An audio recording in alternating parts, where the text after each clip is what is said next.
Hey, how you doing? Like this guy, are you sick of people asking you if HD7 was retweeted? Like this guy, are you tired of having to check if your website is down? And like this guy, are you just plain lazy in general and need a way to interface with your electronic devices? There's gotta be a better way. Well, now there is.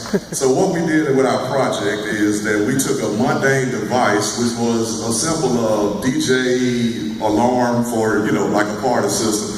And what we did, we took a Raspberry Pi and made the device a Internet of Things device. Now this is a newer term that pretty much means you can put it on your resume and it looks good with little effort, but it's actually a term that says that we take regular devices, things that we never thought needed internet capability, and we start interfacing with them so that we can control, manipulate, and get the devices to report back to us using an interface that all programming languages are familiar with. And that interface is HTTP, which is the internet.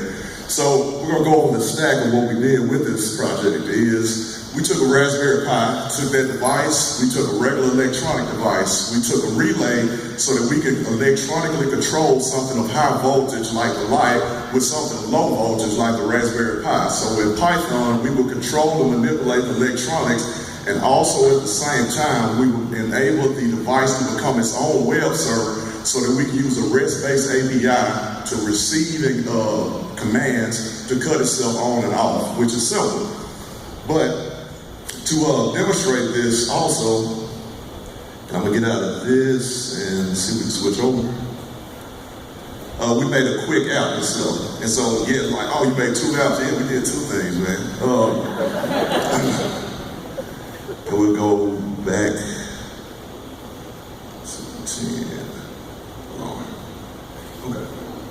So, try to get a crowd participation thing is, since we have a device and we enable it to be manipulated electronically and through the internet, we needed an app to show the capabilities of this. We made a quick web application of ASP.NET MVC, and we pretty much made it to feed from the Twitter stream using Twitter's streaming API. So if any of you pull out your phones now, go to your Twitter account and do hashtag HT7, you'll enable the alarm that Noah Porch is holding to kick off. So every time we get the thing that involves the hashtag, we are now feeding live streams. And what we've done, we've manipulated an electronic device to do what we want based off of something, but it didn't even have that capability. So things we looked off on is, if you remember the drawing with the enclosure at the bottom, it enabled us to fit all of the devices and electronics within the enclosure itself and have a single self-contained self-serving, web-serving electronic device, which is the Alarm API. So if you as a programmer want to write something where you check the status of your server room, or you as a programmer want to have a temperature sensor, and you want to see that is your server room a certain temperature, you can also have a very visual thing to alert everyone in the department that there's a situation that needs to be paid attention to.